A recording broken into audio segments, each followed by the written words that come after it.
नमस्कार। यो हो समाचारमा स्वागत छ। म कुलचन्द्र बिष्ट। म शशि नेपाल। सुरु गरौँ अहिलेसम्मका प्रमुख समाचारबाट।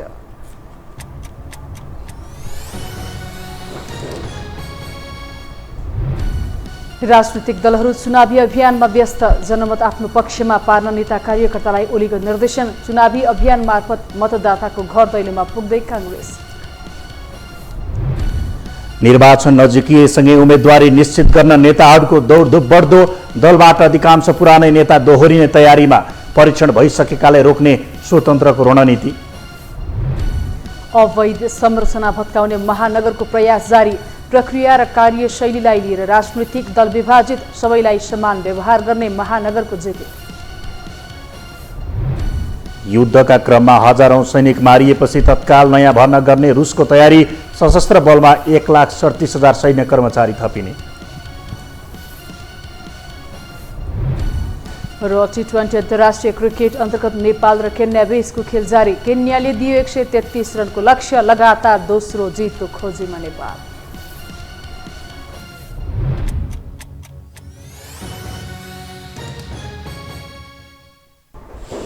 अब समाचार विस्तारमा। नेकपा एमालेका अध्यक्ष केपी शर्मा ओलीले आगामी सङ्घ र प्रदेशको निर्वाचनमा जनमत एमालेको पक्षमा आउने वातावरण बनाउन निर्देशन दिनुभएको छ।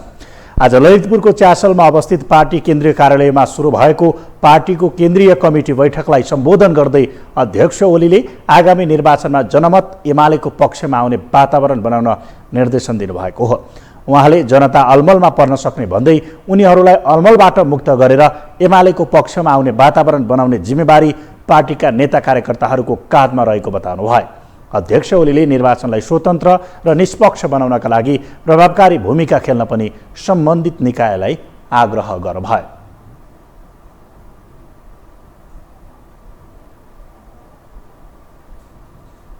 यस निर्वाचनलाई शान्तिपूर्ण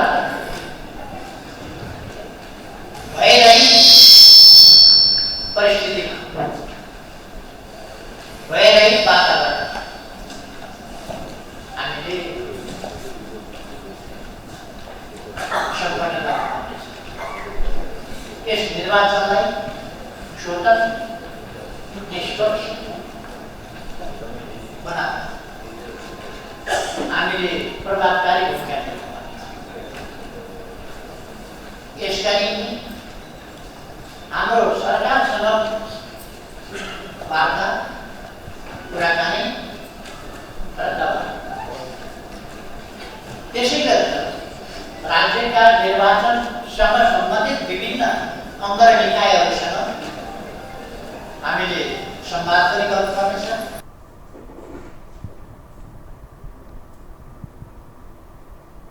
केन्द्रीय कमिटी बैठकमा नवनिर्वाचित केन्द्रीय कमिटीका सदस्यहरूले शपथ ग्रहण गरेका छन्।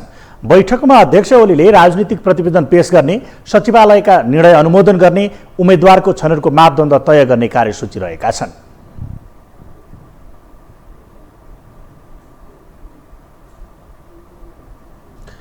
नेकपा एमालेका अध्यक्ष केपी शर्मा ओली राष्ट्रवादको मुद्दामा जहिले अग्रभागमा आउँछन्। ओलीले विगतमा राष्ट्रवादकै मुद्दा बोकेर निर्वाचन जितेका थिए। अब 5 महिनापछि पुनः निर्वाचन हुँदैछ। ओलीलाई राष्ट्रवाद प्यारो लाग्न थालेको छ। एक रिपोर्ट। नेकपा एमालेका अध्यक्ष केपी शर्मा ओलीले राष्ट्रवादकै मुद्दा उठाएर गत निर्वाचन जितेका थिए। नाकाबन्दीको सशक्त विरोध गर्दा ओलीको राष्ट्रवाद ताजै थियो। सरकारमा आएपछि नक्सामा चुच्चो फर्काएपछि ओलीको राष्ट्रवादको हाइट निकै बढ्यो। तर रातारात रका प्रमुखलाई बालुवाटार भित्राएकोदेखि पाठ्यक्रममा चुच्चे नक्सा छाप्न रोक लगाएको विषयले ओलीलाई हानि पुर्याएको छ। फेरि निर्वाचन आउँदैछ। कालापानी लिपुलेख लिम्पियाधुरा र नागरिकता विधेयकमा ओली राष्ट्रवादी बन्न खोजिरहेका छन्। सुगौली सन्धिभन्दा पछि 146 वर्षसम्म हामीले भोग चलन गरेको जमिन 60 वर्ष अगाडि हाम्रो हातबाट खोसेर अरूले नै भोग चलन गरिराखेका रहेछ। त्यो जमिन फिर्ता ल्याउन कसैले आवाज उठाउँदैन, बोल्दैन। पत्रचार गऱ्यौँ, यो हाम्रो भूभाग फिर्ता दिनुहोस्। म सुन्छु यो कुरा भारतलाई मन परेको छैन रे। भारतलाई मन पर्छ कि पर्दैन होइन, भारतलाई मन पर्न पर्छ। नेपालले आफ्नो जमिन फिर्ता मागेको छ। सरकारबाट बाहिरिएपछि संसदको रोस्टममा उभिएर बोलेका ओलीले प्रधानमन्त्री शेरबहादुर देउबालाई कालापानी नेपालकै हो भनेर बोल्न सक्नुहुन्छ भन्दै प्रश्न गरेका थिए। त्यसै त बिर्सिएका ओलीले फेरि चुनावका मुखमा त्यही विषय उठाएका हुन्। एक हिसाबले एमाले अहिले पनि एजेन्डाविहीन जस्तो छ। गठबन्धन विरुद्धका सबै विकल्प सकिएपछि चौतर्फी घेराबन्दीमा परेका ओली पछिल्लो समय एक्लै निर्वाचनमा जानुपर्ने निष्कर्षसहित राष्ट्रवादी मुद्दामा फर्किएका हुन्। तर यसमा गठबन्धन राष्ट्रघाती भएकै कारण ओली राष्ट्रवादी बन्नु परेको एमाले नेताहरूको भनाइ छ। नेपालको इन्लार्ज नक्सा कसको नेतृत्वमा प्रकाशित भएर कसले संसदमा एकमत विकसित गर्न सक्यो, क्रिएट गर्न सक्यो र कसले इन्डियासित त्यत्रो स्ट्यान्ड लिएर गर्यो भन्ने कुरो त कसैबाट लुकेको छैन। त्यो केपी शर्मा, हाम्रो अध्यक्ष केपी शर्मा ओली नै हो। अब जहाँसम्म के हुन्छ भने अब भोलि लागू गर्ने कुरो आगामी दिनमा पनि त्यो चुनावी फन्डा होइन। आगामी इलेक्सनमा नेकपा एमाले बहुमत ल्याएर केपी ओलीको नेतृत्वमा सरकार बनाएर फेरि हामीले आफ्नो पहिलाको जे एजेन्डाहरू हो तिनीहरूलाई कम्प्लिसन एउटा पूर्ण रूप दिनेछौँ। लामो समय गठबन्धन तोड्ने मुद्दामा अडिग रहेका ओली अब सत्ता गठबन्धन नफुट्ने निष्कर्षमा परिपक्व छन्। विदेशी भूमि र प्रतिनिधिकै रोहबरमा निर्वाचनपछि हुने नेपालको सत्ता साझेदारीबारे सत्ता गठबन्धनले अहिले नै छलफल गरिसकेको उनको गम्भीर दाबी समेत सार्वजनिक भएको छ। एमालेको केन्द्रीय कमिटी बैठकमा शुक्रबार पेश गरिएको राजनैतिक प्रतिवेदनमै उनले यो कुरा उल्लेख गरेका छन्। स्थानीय चुनावमा सर्वाधिक मत पाएको एमालेकै डरले 5 दलले एक्लै चुनाव लड्न डराएर नयाँ दलहरूलाई गठबन्धनमा थप्न खोजेको दाबी समेत ओलीको छ। बहुमतका लागि 16% मात्रै आफूसँग अपुग रहेको भन्दै ओलीले चुनावी जितका लागि पार्टी प्रवेशलाई मुख्य अस्त्रका रूपमा अघि सार्न खोजेका छन्। सरकार गठन हुनुभन्दा अगाडि नै गठबन्धनका नेताहरूले बाह्य शक्तिहरूको कम्फर्टेबल हुने गरी सरकार गठनका लागि सहयोग मागेको विषयलाई समेत ओलीले चुनावी मुद्दा बनाएका छन्। तर उनकै पार्टीभित्रको व्यवस्थापन मुख्य चुनौती बनिरहेको छ। यी नेताहरूमा साँच्चै के भन्नुहुन्छ भने एक्लै चुनाव जित्ने आत्मविश्वासै छैन। त्यसकारण यो स्वार्थी तालमेल हो। जहाँसम्म नेकपा एमालेको कुरा छ, नेकपा एमाले पनि आफ्नो विधान महाधिवेशनबाट तय गरेको प्रतिवेदन, यसको कार्यनीति, यसको विधान, यसको सिद्धान्तको आधारमा यसले निर्वाचनमा जानुपर्छ र विपरीत राजनीतिक सिद्धान्त भएका दलहरूसँग घाँटी जोड्नु हुँदैन। 2048 सालदेखि नै नेकपा एमाले एक्लै गएको छ। अन्यथा अब सिद्धान्त पनि छोडिदिने, आदर्श पनि छोडिदिने, कार्यक्रमको पनि मतलब छैन। पदको लागि जसले जोसँग मिल्ने हो भने पनि यो देशको राजनीतिलाई विकृत बनाउने यो अत्यन्त निकृष्ट खेल हो। यो राष्ट्रवादको मुद्दामा देउबा यसै बदनाम छन्। कुनै बेलाका राष्ट्रवादी नेता प्रचण्ड लम्पसारवादी बनेका छन्। मूलत राष्ट्रवादकै मुद्दा चल्ने र बिक्ने पनि भएकाले ओलीले फेरि पनि यसलाई चुनावी एजेन्डा बनाउनु नौलो ठानिएको छैन। किनकि नेपाली राजनीति अचम्मको छ। नेताले बोलेको कहिल्यै पुष्टि गर्नु पर्दैन, बोले अनुसारको काम पनि गर्नु पर्दैन। नेताहरू बोल्दै जान्छन्, सपना बाँड्दै जान्छन्, जनता पत्याउँदै जान्छन् र बिर्सी पनि हाल्छन्। यो हो टेलिभिजनका लागि क्यामेरामा विशाल प्याकुरेलका साथमा सन्तोष बिके थापा, काठमाडौँ। निर्वाचनको मिति तय भएसँगै काङ्ग्रेसले चुनाव लक्षित अभियानको सुरुवात गरेको छ। 14 दिनसम्म चल्ने अभियानमा आफ्ना कार्यकर्तालाई एमसिसी विरुद्धको भ्रम चिर्न र पार्टीसहित गठबन्धनलाई विजय गराउन प्रशिक्षण दिइनेछ। एक रिपोर्ट। जब जब चुनाव आउँछ तब राजनीतिक दललाई जनता चाहिन्छ। जनता समस्यामा परेको बेला वा दुःखमा परेको बेला राजनीतिक पार्टी र नेताले वास्तै नगर्ने परिपाटीबाट नेपाली राजनीति गुज्रदै आएको छ।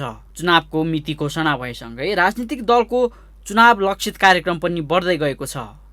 सरकारको नेतृत्व गरिरहेको नेपाली काङ्ग्रेसले मङ्सिर 4 गतेका लागि तय गरेको सङ्घीय चुनाव लक्षित अभियानको सुरुवात गरेको छ। संसद र प्रदेशको निर्वाचनमा माहौल बनाउन र एमसिसी लगायतका विषयको भ्रम चिर्न सत्ता गठबन्धनको नेतृत्व गरेको काङ्ग्रेसले भदौ 10 देखि जनताको साथमा काङ्ग्रेस अभियानको शुभारम्भ गरेको हो। शुक्रबारबाट 2 साता चल्ने यो अभियानले कार्यकर्ताको बीचमा गएर आफ्नो पार्टीसहित गठबन्धनलाई विजयी गराउन प्रशिक्षण थाल्नेछ। यो अहिले भएको अभियान भनेको एउटा केन्द्रले निर्देशित गरेको यो मङ्सिर 4 गतेको निर्वाचनलाई चाहिँ लक्षित गरेर एउटा जनतासँग काङ्ग्रेस भन्ने किसिमको जुन राखेर गएको कुरा यो चाहिँ लक्षित गरेको कार्यक्रम हो। त्यसकारण यो कार्यक्रम चाहिँ आजबाट सुरुवात भएको छ। कम्युनिस्टहरू फुटेको अवस्थामा जनतालाई आफूतिर आकर्षित गर्ने मौका काङ्ग्रेससँग छ। 7वटै प्रदेश र केन्द्रमा पनि सरकार बनाउने उद्देश्य राखेको काङ्ग्रेसले अभियानमा जनताका समस्या सुन्ने, काङ्ग्रेस नेतृत्वको सरकारले गरेको कामको जानकारी गराउने र सत्तारूढ गठबन्धनका दलहरू बीच तालमेलको औचित्य पुष्टि गर्ने काङ्ग्रेसले जनाएको छ। अब आउने निर्वाचनमा किन नेपाली काङ्ग्रेसले जित्न जरुरी छ, किन नेपाली काङ्ग्रेसले जुन गठबन्धन लिएर अगाडि बढेको छ त्यसलाई किन जनताले जिताउनु जरुरी छ भन्ने कुरो धेरै कुराहरू बुझाउन पनि र धेरै चाहिँ आम मतदाता बिचमा पनि अहिले विभिन्न किसिमका चाहिँ अन्यलहरू छ। राष्ट्रिय राजनीतिको विषयमा नेपाली काङ्ग्रेसले खेलेको भूमिकाको विषयमा, कम्युनिस्टले योभन्दा अगाडि बनेको कम्युनिस्ट सरकारको विषयमा विभिन्न अन्यल भएकोले त्यसलाई चिर्नको लागि र त्यसलाई प्रष्ट पार्नको लागि चाहिँ नेपाली काङ्ग्रेस चाहिँ जनताको बिचमा अहिले जान खोजेको हो। अभियानका लागि काङ्ग्रेसले यसअघि नै अभिमुखीकरण गरेर केन्द्रीय प्रतिनिधि 77 वटै जिल्लामा पठाइसकेको छ। यो अवधिमा केन्द्रीय प्रतिनिधिले जिल्लामा गई जिल्ला कार्य समिति, महाधिवेशन प्रतिनिधि, महासमिति प्रतिनिधि लगायतको बैठक बोलाउनेछन्। अभियानमा प्रदेश समिति र जिल्ला समितिले समेत माताहतमा प्रतिनिधि खटाउनेछन्। नेता कार्यकर्तालाई ऊर्जाशील र चलायमान बनाउन अभियानले भूमिका खेल्ने विश्वास काङ्ग्रेसले लिएको छ। हाम्रो त पहिला सुरु यो कार्यक्रम ल्याउनको लागि पनि पहिला सुरु त हामीले नेपाली काङ्ग्रेसका नेता कार्यकर्ताहरूलाई ऊर्जाशील बनाउन, क्रियाशील बनाउन र चलायमान बनाउन हामीले यो कार्यक्रम ल्याएका छौँ। पहिला सुरु त हाम्रो यो क्षेत्र र प्रदेशमा हुने भएको, क्षेत्रीय प्रदेश र क्षेत्रमा हुने भएको हुनाले राष्ट्रिय चुनाव, केन्द्रको चुनाव क्षेत्रमा हुने भयो, अनि प्रदेशको चुनाव चाहिँ प्रदेश हाम्रो क र ख छ, त्यो प्रदेशमा हुने भएको हुनाले हामीले सर्वप्रथम त प्रदेश र क्षेत्रलाई अझ क्रियाशील त हाम्रो क्षेत्र र प्रदेशले क्रियाशील काम गरिरहेका छन्, सङ्गठन चलायमान भइरहेका छन्। अझ चाहिँ केन्द्रीय प्रतिनिधि नै गएर जिल्लामा गएर केन्द्रीय प्रदेशले चाहिँ क्षेत्र र प्रदेशमा पठाएका छ। त्यो पठाएको हुनाले त्यो क्रियाशील गराएर आम जनताको बिचमा हामी जान चाहन्छौँ। स्थानीय निर्वाचनमा घर घर जाउँ काङ्ग्रेस जिताउँ भन्ने अभियान सफल भएको काङ्ग्रेसको विश्लेषण छ। त्यही विश्लेषण अनुसार काङ्ग्रेसले सङ्घीय चुनावमा पनि त्यस्तै अभियान सुरु गरेको हो।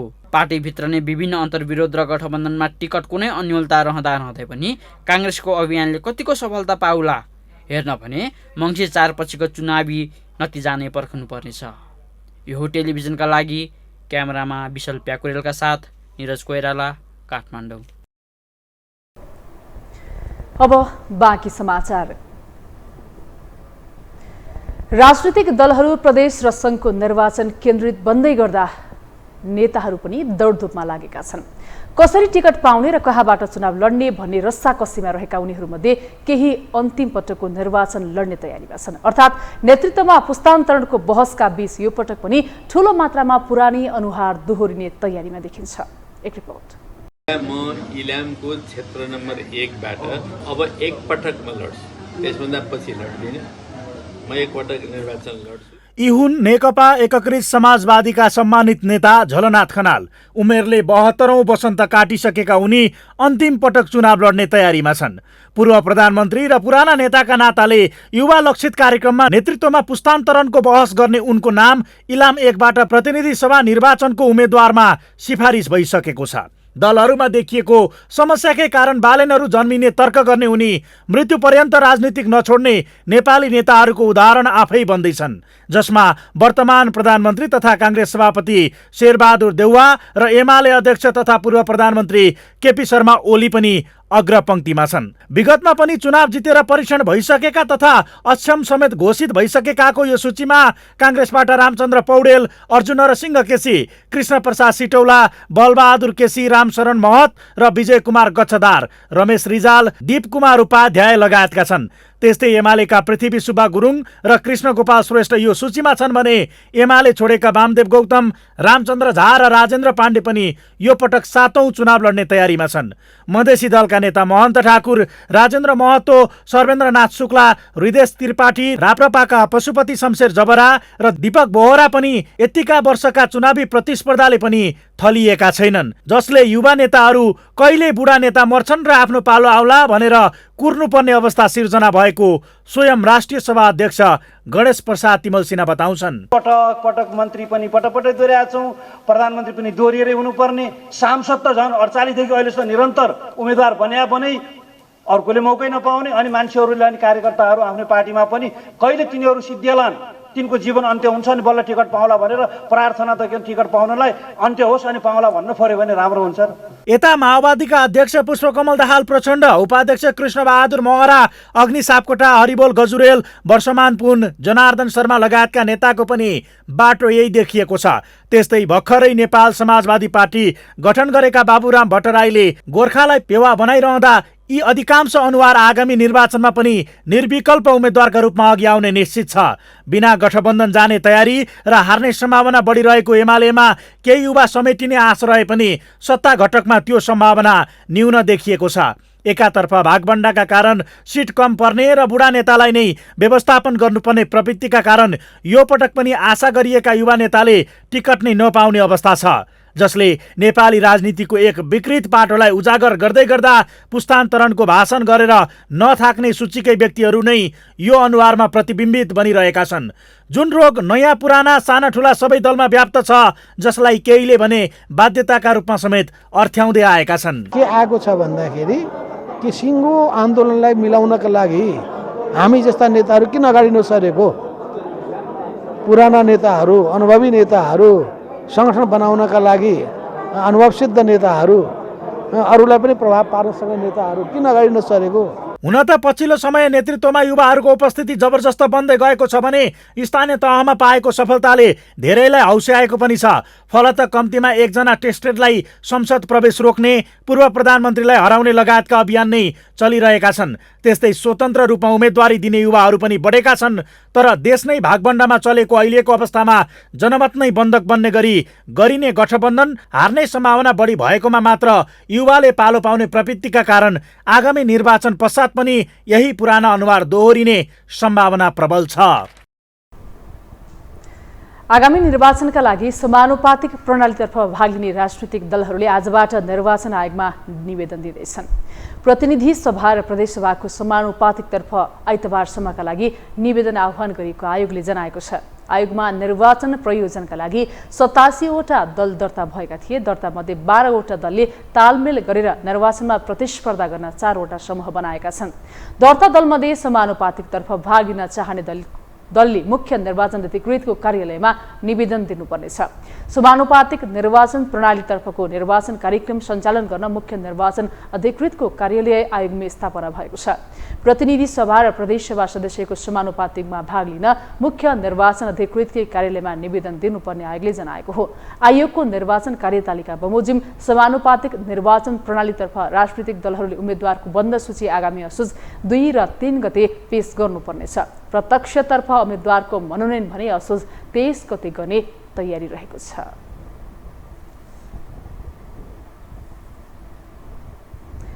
पूर्व प्रधानमन्त्री डाक्टर बाबुराम भट्टराईले प्रत्यक्ष निर्वाचित राष्ट्रपति र अधिकार सहितको संहिताको मुद्दा मिलेका कारण माओवादी केन्द्रसँग चुनावी तालमेल गरेको बताउनु भएको छ। नेपाल समाजवादी पार्टीका अध्यक्ष समेत रहनुभएका भट्टराईले शुक्रबार पार्टीको काठमाडौँ जिल्ला प्रथम भेलालाई सम्बोधन गर्दै माओवादी केन्द्रसँग तालमेल गर्नुका कारण खुलाउनु भएको हो। उहाँले आफूहरू प्रत्यक्ष निर्वाचित कार्यकारी राष्ट्रपति र पहिचान र अधिकार सहितको संहिताको पक्षमा रहेको र माओवादी केन्द्र पनि सोही पक्षमा रहेकाले आगामी सङ्घ र प्रदेशको निर्वाचनमा चुनावी तालमेल गरिएको बताउनु भयो। उहाँले अहिलेको संहिता अपूर्ण छ भन्ने कुरामा माओवादी केन्द्रले उतिबेलै नोट अफ डिसेन्स लेखेको पनि उल्लेख गर्नुभयो। अध्यक्ष भट्टराईले माओवादी केन्द्रसँग सुशासनको सम्बन्धमा भने अन्तर्विरोध रहेको स्पष्ट पार्नुभयो। गरेका छौँ एउटा त यो जुन संविधान छ त्यसका अपूर्णताहरू छन्, खास गरी संहिता अपूर्ण छ, राष्ट्रपति प्रणाली लगायतका शासकीय सुधारका कुरा अपूर्ण छ, सुशासन ल्याउने कुरा र समृद्धि ल्याउने कुरा, यी सबै कुरा एजेन्डा कोसँग त मिल्छ भन्ने ढङ्गले हामीले सबैसँग कुराकानी गऱ्यौँ। तर हामीले अन्त्यमा आउँदा हामीले के देख्यौँ भने खास गरी एजेन्डा त फेरि पनि हामीसँग अलिक बढी नजिक एजेन्डा मिल्ने भनेको त माओवादी चाहिँ हो। भलै हामी जो माओवादीबाट आएका साथीहरू केही चित्तला पनि होला, त्यही पुरानै माओवादी जुन छोडेको माओवादीसँग हाम्रो के मिल्छ र भन्ने पनि पर्न सक्छ। तर अरूको सापेक्षतामा संहिता यो अपूर्ण छ, यसलाई पूर्णता गर्नुपर्छ भने त माओवादी पार्टी हामी सधैँ त्यति बेला नोट अफ डिसेन्स लेखेर आयो। एकताको सम्बन्धमा चुनावपछि मात्र छलफल हुने भन्दै अध्यक्ष भट्टराईले माधव नेपाल सहितको बृहत समाजवादी केन्द्र निर्माणमा सहमति जुटेमा एकता हुन सक्ने बताउनु भयो।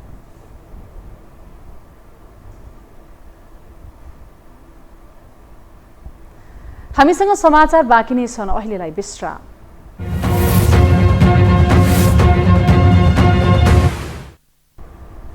विश्रामपछि यो समाचारमा स्वागत छ। अब बाँकी समाचार। काठमाडौँ महानगरपालिकाले त्रिपुरेश्वर स्थित राहदानी विभागको बेसमेन्टमा बनाइएका संरचनाहरू हटाएको छ। आज महानगरपालिकाले त्रिपुरेश्वर स्थित राहदानी विभागको बेसमेन्टमा बनाइएका संरचनाहरू हटाएको हो। सेवा लिन जाने सेवाग्राहीहरूले आफ्ना सवारीहरू विभाग बाहिर नै पार्किङ गर्नुपर्ने बाध्यता रहेकाले सवारी आवतजावतमा समस्या आएको गुनासो गरेपछि महानगरपालिकाले अध्ययन गरेर बेसमेन्टमा रहेका संरचनाहरू हटाएको हो। चाहिँ महानगरपालिकाको नेतृत्व नयाँ आउनु भएको छ हैन, नयाँ मेयर साहब आउनु, उहाँको एउटा भिजन छ कि उहाँको भिजन छ, उहाँले बुझ्नु भएको थियो होला यो समस्या छ भनेर, यो समस्या समाधान यसरी पनि हुनसक्छ भनेर उहाँले एउटा भिजन छ। त्यो उहाँको भिजन अनुसार नै एउटा यो अगाडि बढेको अवस्था हो। हामीले पनि तपाईँ हजुरहरूले पनि कतिपय याद गर्नुभएको थिएन होला यो कुराहरू। अहिले उहाँले उहाँको गहिरो अध्ययन छ हरेक कुराहरूमा अनि उहाँकै नेतृत्वमा यो अगाडि बढ्यो। संरचना हटाएपछि राहदानी विभागले भने भवनको नक्सा अनुसार बेसमेन्टमा पार्किङ राख्ने जनाएको छ।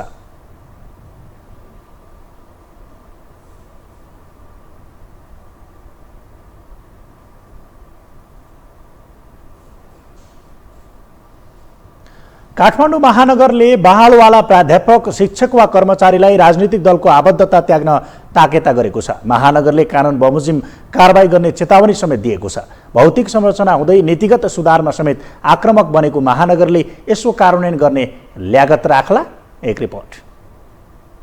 शैक्षिक तथा प्रशासनिक क्षेत्रमा देखिएको विकृतिको जड राजनैतिकरण नै हो, यसमा दुई मत छैन। विद्यालय क्षेत्रमा समेत राजनीति मौलाउँदा उपत्यकामै रहेका सरकारी विद्यालयको गुणस्तर खस्किँदो छ। दूरदराजमा रहेका अधिकांश विद्यालय अध्ययन गर्ने थलो भन्दा राजनीति गर्ने थलोको रूपमा विकसित भइरहेको प्रश्न छ। भर्खरै सम्पन्न स्थानीय तहको चुनावमा विद्यालय नै बन्द गरेर राजनीतिक दलको झण्डा बोकेर चुनाव प्रचार प्रसारमा हिँड्ने कर्मचारीको चर्चा कम थिएन।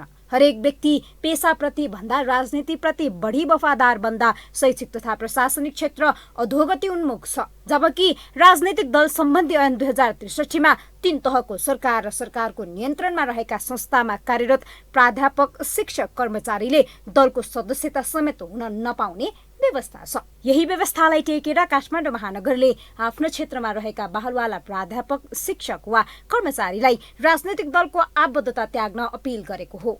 महानगर प्रमुख बालेन शाहले सूचना नै जारी गर्दै दलीय आबद्धता कायम रहेका कर्मचारीलाई आबद्धता त्याग्न आग्रह गरेको छ। आग्रहको व्यवस्था गरेमा कानुन बमोजिम कारबाही गर्ने महानगरको चेतावनी छ। तपाईहरु राजनीतिक आबद्ध हुनुहुन्न। यदि शिक्षक भएको अवस्था छ भने कि राजनीतिमा बस्नुस् कि शिक्षक बन्नुस् भन्नुभएको छ, कि चुनाव लड्नुस् कि चाहिँ त्यसको चाहिँ शिक्षक बन्नुस् भनेको अवस्था छ। त्यसरी पनि तपाई कर्मचारी बन्नुस् या चाहिँ राजनीति गर्नुस् भनेको अवस्था छ। यो पटक पटक भइरहेको अवस्था छ र फेरि थप चाहिँ कुरा भएको अवस्था मात्र हो।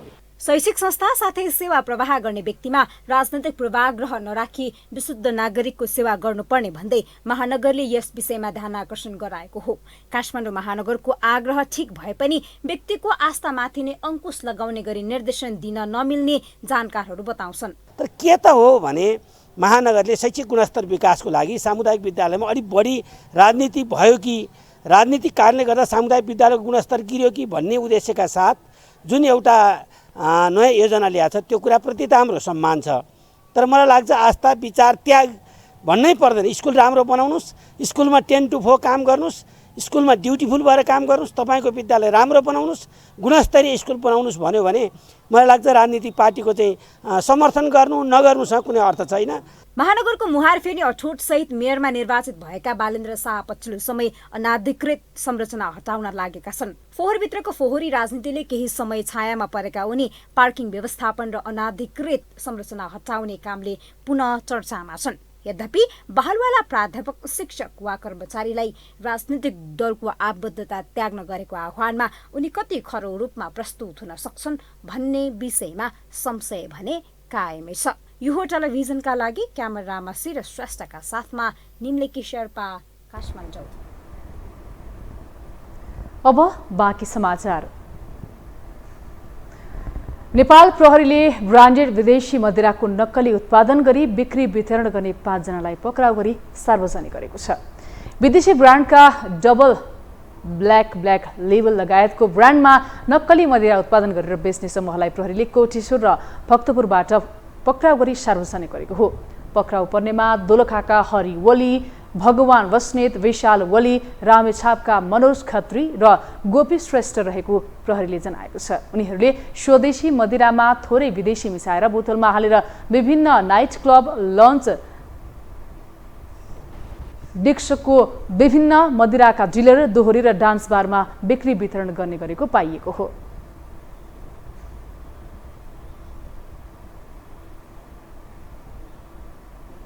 कोटेश्वर इलाकामा विभिन्न ब्रान्डका नक्कली रक्सीको बिक्री वितरण हुने गरेको भन्ने हामीलाई सूचना प्राप्त भएको थियो र त्यो सूचनाको आधारमा तत्कालै प्रहरी परिसर काठमाडौँ र प्रहरी प्रभाग कोटेश्वर समेतबाट विशेष प्रहरी परिचालन गरी उक्त सूचना उप निगरानी गरिँदा हरिओली भन्ने व्यक्तिको संलग्नता पाइएकोले निजको डेराबाट विभिन्न ब्रान्डका यो डबल ब्ल्याक लेबल एन्ड यो र ज्याक डेनियल्स का मदिराका 4 कार्टुन सिल प्याक गरेको अवस्थामा भेटियो।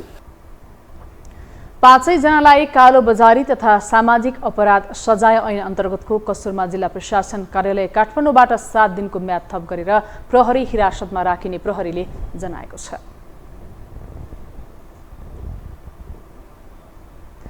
पछिल्लो 24 घण्टामा थप 324 जनामा कोरोना संक्रमण पुष्टि भएको छ।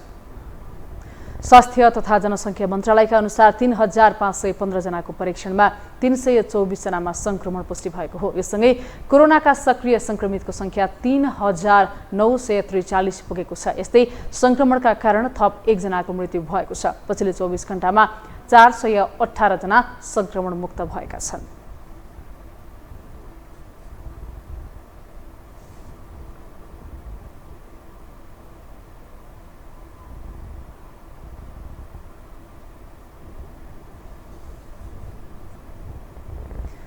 काठमाडौँका अवैध संरचनामाथि मेयर बालेन्द्र शाहको नजर परेपछि धमाधम भत्काउने अभियान चलेको छ, जसले राजनीतिक माहौल नै विभाजित बनेको छ। एक रिपोर्ट।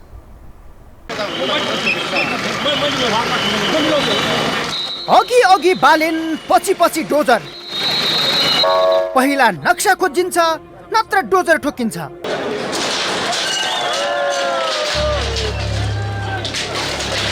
पछिल्लो 4 दिन यता काठमाडौँका मेयर बालेन्द्र शाह बालेनको दैनिकी हो यो। बालेनको युवा जोश र उनको आवेगपूर्ण शैली काठमाडौँका अवैध संरचनामाथि गएर बजारिएपछि वर्षौंदेखि साम्राज्य जमाएर खाइरहेकाहरूको मुटुमा ढ्याङ्ग्रो ठोकिएको छ। तपाईको नक्सामा क्षेत्रफल एरिया यो दुईटै प्लट देखाउन पाउनुहुन्छ? यो दुईटै प्लट देखाउन पाउनुहुन्छ नक्सामा? यसमा पाउनुहुन्न। तर मेरो तपाईकै नक्सामा बेसमेन्ट हुनुपर्छ के? मकै पोल्नेमाथि बल प्रयोग गरेको आरोप खेपेका बालेनले सुन्धाराको काठमाडौँ मल अघि बनाइएका अवैध संरचनामाथि डोजर चलाएर नियम सबैलाई बराबर भन्ने प्रमाणित गरेका छन्। आरबी कम्प्लेक्सका छाप्राहरूमाथि बालेनको बल बजारियो। दरबार मलको पार्किङ स्थलमा चलाइएको लन्डन पब बन्द गराए। बानेश्वरको बर्गर हाउसलाई चेतावनी दिएर खाली गर्न लगाए। अल्फा बिटा हाउस बानेश्वरमा डोजर हान्नु अघि नै नक्सामा गर्दनीले विवाद गर्न खोजेपछि बालेनले केही आक्रोश समेत देखाए। नगरपालिका के हुन्छ त? तपाईको नक्सा मसा मैले त्यहाँ यहाँनिर यत्रो नोटिस दिएको छ अनि के हो यो? हजुरले के 35 दिन भित्र खाली गर भनेर नोटिस दिएको छैन? तपाईको घरको नक्सा मसा हुन्छ? अनि मैले खाली गरेँ किन कसरी गरेँ? तपाईको घरको नक्सा मसा हुन्छ तपाईँ चाहिँ हुने? ए बालिन्छ तपाईँ आमा बोल्नुहोस्, तपाईँ हाम्रो प्रतिनिधि होइन? तपाईहरुकै प्रतिनिधि हो नि? भविष्यमा ल्याइदिन्छु भन्दा मैले ल्याइदिनु नि त, दिनु नि त। विवादपछि चुपचाप फर्किएका बालेनले झण्डै 2 घण्टापछि नक्सा र डोजर लिएर मापदण्ड विपरीत निर्माण भएको संरचना भत्काइदिएका छन्। लगातार 4 दिनसम्म बालेन मैदानमा जाँदा कतिपय स्थानमा मापदण्ड विपरीत निर्माण गरिएका र पार्किङ भनेर व्यवसाय चलाइरहेकाहरूले स्वस्फूर्त आफै संरचना भत्काउन थालेका छन्। शुक्रबार बालेनले राहदानी विभागको बेसमेन्ट खाली गरेर पार्किङका लागि खुल्ला गरेका छन्। यस्ता संरचनामा बालेनको नजर परेसँगै अदालत र दूतावासका प्रखालहरू समेत सुरक्षित छैनन्। यो समस्या समाधान यसरी पनि हुन सक्छ भनेर उहाँले एउटा भिजन छ, त्यो उहाँको भिजन अनुसार नै एउटा यो अगाडि बढेको अवस्था हो। यस्ता 300 भन्दा बढी संरचना भत्काउने बालेनको तयारीले काठमाडौँका सडक र फुटपाथमा हुँदै आएको पार्किङ कम हुने विश्वास गरिएको छ। तर स्वतन्त्र रूपमा निर्वाचन जितेर आएका बालेनको कदमले राजनैतिक माहौल विभाजित गरेको छ। एउटा स्वतन्त्र युवाको एक्सनले कतिपय नेताको निध हराम भएको छ भने कतिपय स्वागतमा उत्रिएका छन्। कतिपयले बालनको कामलाई हात्ती र स्याल बीचको फरकका रूपमा अर्थ्याउन खोजेका छन्। तपाईँ ठ्याउरो दौडेर स्याहार गरेर हल्ला दिन्छ, हात्ती लस्किया कहिले पनि देखिँदैन। आखिरमा अर्थ कुन चाहिँ हुन्छ अर्थपूर्ण? तपाईँ व्यक्तिले संसार एउटा सिङ्गो एउटा चाहिँ लट्ठीले संसार हल्लाउँछु भन्नु र एउटा व्यक्तिले संसारमा धान्छु भन्नु र यत्रो समग्र ऐतिहासिकपछि पार्टीले गरेका कुरामा एउटा व्यक्तिले गरेका कुरालाई राम्रो काम गर्यो भने जवाफदेही त खोइ तपाईँ जवाफदेही त हुनु पऱ्यो नि त। गर्न सके ठिक छ, गर्न सक्यो नि भसक्क भयो भने जस्तो भयो तपाईँ। त्यसकारण सबै कुरा संयमित भएर एउटा भोलिसम्मलाई दीर्घकालीन सोच राखेर गर्दा अहिले भत्काउँदैमा फुटाउँदैमा भारी बोक्दैमा हुने होइन। तर कुनै बेला काठमाडौँको सडक विस्तार गर्दा यसै गरी संरचना भत्काएका पूर्व प्रधानमन्त्री डाक्टर बाबुराम भट्टराईले बालनको कदमको प्रशंसा गरेका छन्। पूर्व शहरी विकास मन्त्री रामकुमारी झाँक्रीले समेत आफूले दलीय दबावका कारण यो काम गर्न नसके पनि बालनको काममा साथ दिने बताएकी छिन्। तर नेकपा एमालेका नेता महेश बस्नेतले बालनको कदममाथि आगो उकलेका छन्।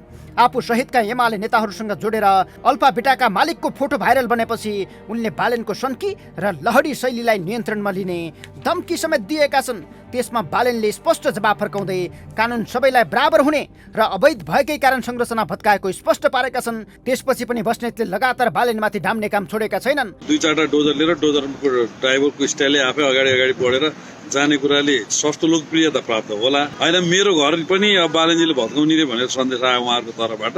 ठिकै छ, मेरो घरै भत्काउने हो भने त आउनुहोस्। तर अधिकांश नेताहरू बालनको पक्षमा उर्लिएको माहौल देखेर यो विषयमा बोल्न डराएका छन्। एक हिसाबले सामाजिक सञ्जाल बालन र धरानका मेयर हर्क साम्पाङको कब्जामा छ। चुनावको मुखमै उनीहरू विरुद्ध बोल्दा भोट खट्ने चिन्ता धेरैमा देखिएको छ। तथापि हिरा काट्ने हिरा नै हो भने चाहिँ धरानका मेयर हर्क साम्पाङले बालनको एक्सनमाथि कटाक्ष गर्न खोजेका छन्। बरु शुक्रबार हर्क साम्पाङको श्रमदान अभियानमा माओवादी केन्द्रका अध्यक्ष प्रचण्ड पुगेपछि उनलाई खित्का छोड्ने बनाएको छ। खास गरी माओवादीले गर्नुपर्ने काम उहाँले गरिराख्नु भएको छ। म पार्टीका साथीहरू र देशका सबै श्रमजीवी जनतालाई पनि हर्कको व्यवहारबाट उहाँको आचरणबाट प्रेरणा लिन म अनुरोध गर्न चाहन्छु। उहाँलाई पनि केही सुझाव छ तपाईँको? उहाँलाई अब यो निरन्तर यसमा डटिराख्न कति सक्नुहुन्छ मेरो शुभकामना छ। उहाँ यसमा डटिराख्नुहोस्, जनतासँग जोडिराख्नुहोस्, जनताको साथ पाइराख्नुहोस्। मेरो हो र हाम्रो साथीहरूको पनि साथ छँदैछ। उपमेयर हाम्रै पार्टीबाट नै हुनुहुन्छ। उहाँहरूको जोडी असाध्यै मिलेको देखिएको छ, अनुहार पनि मिलेको छ। हर्क साम्पाङ काठमाडौँ आएका बेला प्रधानमन्त्री र अन्य शीर्ष नेतालाई छोडेर माओवादी केन्द्रका अध्यक्ष प्रचण्डलाई मात्रै भेटेर फर्किए। जति बेला बन्चरे डाँडा जाने बाटोमा टिप्पणी गर्दै बालनले प्रचण्डमाथि आगो उकलेका थिए, त्यसै त हर्क निरन्तर बालनमाथि प्रहार गरिरहेका छन्। उनकै निमन्त्रणामा प्रचण्ड शुक्रबार धरान पुगेपछि उनको रूप रङ्गै फेरिएको छ। कतिपयले सामाजिक सञ्जालमै प्रतिक्रिया दिँदै आजसम्म हर्क स्वतन्त्र थिए, प्रचण्डको सङ्गतपछि बिग्रिए भन्ने प्रतिक्रिया दिइरहेका छन्। यसले हर्क जस्ता कामकाजी मेयरलाई आलोचनाको शिकार बनाएको छ। तर यी दुवै स्वतन्त्रले उठाएका मुद्दा र आजसम्म गरेका कामकाज भने चर्चा गर्न लायक नै छन्। यो हो टेलिभिजनका लागि सन्तोष बिके थापा, काठमाडौँ। अब पालो आर्थिक समाचारको।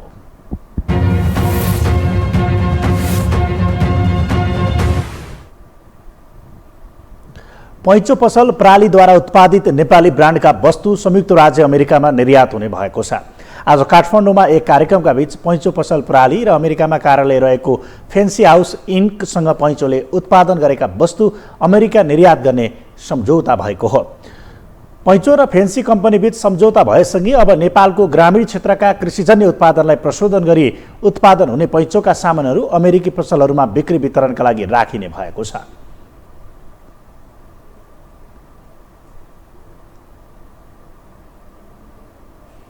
आज हामी नेपालभन्दा बाहिर प्रवेश गरेका छौँ। अमेरिकामा बस्ने नेपाली डायस्पोराले हाम्रो प्रोडक्टलाई रुचाउनुहुनेछ भन्ने हामीहरूले अपेक्षा गरेका छौँ। त्यही अपेक्षाको सिलसिलामा आज हामी हाम्रो पार्टनर अर्गनाइजेसनसँग एमओयू समेत गर्दैछौँ। त्यसका लागि यो हामीहरूको लागि पैँचो पसल प्रणालीको लागि गौरवको दिन हो। हाम्रो जुन आर्थिक धरातल छ, हाम्रो वर्गीय धरातल छ, गाउँले परिवेश छ, त्यस परिवेशबाट हामीहरू हुर्केर बढेर आएका, गाउँकै सबै चिज हामीहरूलाई मनपर्ने, सकेसम्म काठमाडौँमा बसेर पनि गाउँकै चिजहरू हामीहरूले खानको लागि रुचाउने, यो चिजहरूमा हामीहरूले ध्यान दिनुपर्छ र हामी नेपालभित्रै बसेर केही गर्न सक्छौँ भन्ने उद्देश्यसहित 2071 सालमा हामीले पैँचो पसल प्रणाली स्थापना गऱ्यौँ। फेन्सी हाउस इन्कका प्रतिनिधिले अमेरिकाका 4वटा राज्यमा नेपाली उत्पादनहरू बिक्री वितरण गर्ने गरेको बताएका छन्।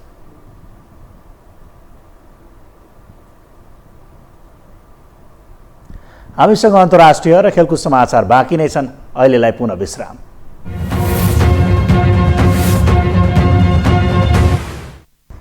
विश्रामपछि पुनः स्वागत छ। अब पालो अन्तर्राष्ट्रिय समाचारको।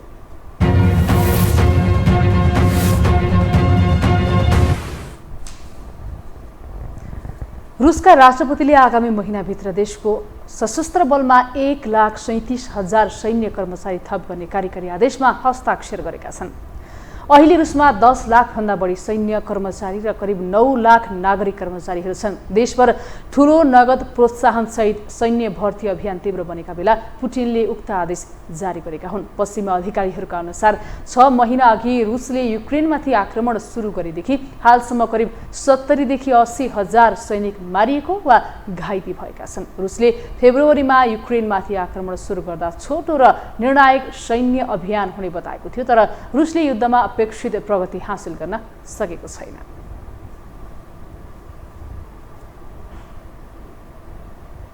अब पालो खेलकुद समाचारको।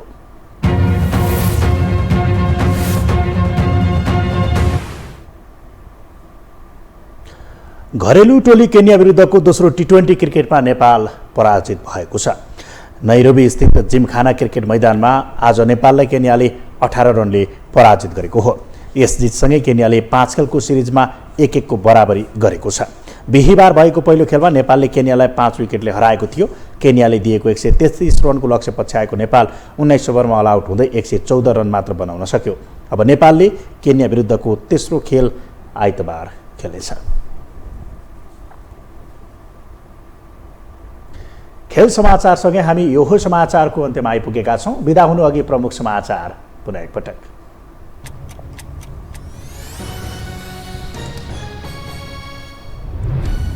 राजनीतिक दलहरू चुनावी अभियानमा व्यस्त, जनमत आफ्नो पक्षमा पार्न नेता कार्यकर्तालाई ओलीको निर्देशन।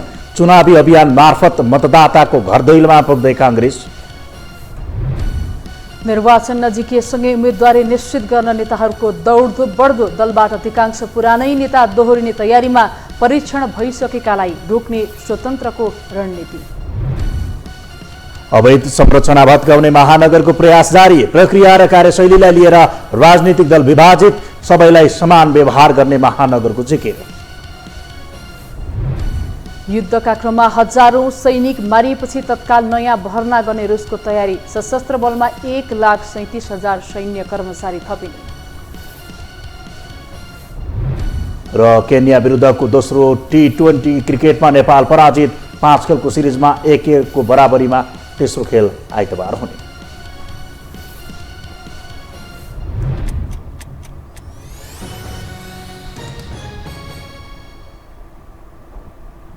हवस् त, यो समाचार सकियो। समाचार बुलेटिनका साथै यो टेलिभिजनका सम्पूर्ण कार्यक्रम yoho-television.com, yoho-खबर.com, युट्युब र फेसबुकमा पनि पढ्न र हेर्न सक्नुहुनेछ। मोबाइलमा योहो टिभी एप डाउनलोड गरी हामीलाई प्रत्यक्ष हेर्न सक्नुहुनेछ। तथ्यसहितको निष्पक्ष समाचार तथा मनोरञ्जनका लागि हेर्दै रहनुहोला योहो टेलिभिजन। नमस्कार।